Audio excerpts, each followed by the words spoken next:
Jean chapitre 8 verset 12. Encore une fois, Jésus leur parla, disant, « Je suis la lumière du monde, celui qui me suit ne marchera pas dans les ténèbres, mais aura la lumière de la vie. » Contexte.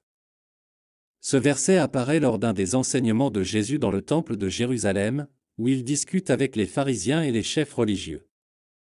Jésus s'engage dans un dialogue intense sur des questions spirituelles, notamment son identité, l'autorité de son témoignage et la nature du royaume de Dieu. Commentaire.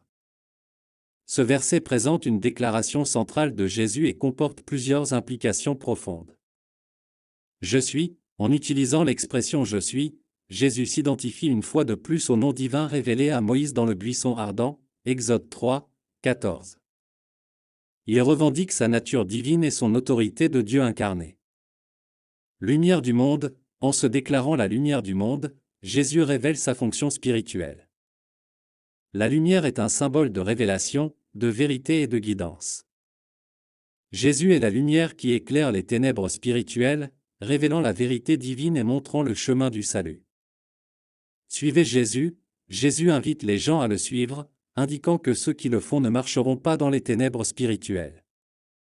Cela fait référence à la foi, à la direction et au discernement qu'il offre et à la délivrance des ténèbres du péché et de l'ignorance spirituelle.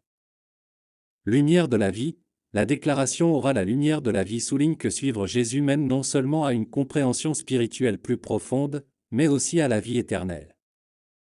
La lumière du Christ est la source de la vie spirituelle et éternelle. Contraste avec les ténèbres, l'expression ne marchera pas dans les ténèbres oppose l'état de ceux qui suivent Jésus à ceux qui ne le font pas.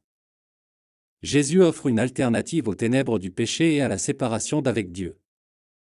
En résumé, Jean chapitre 8 verset 12 est une déclaration remarquable de Jésus, où il se déclare la lumière du monde. Cette déclaration met en évidence son identité divine, son rôle dans la révélation et la direction spirituelle, ainsi que la promesse de la vie éternelle à ceux qui le suivent. Ce verset met l'accent sur la transformation que la présence et les enseignements de Jésus apportent à ceux qui recherchent la vérité et le salut.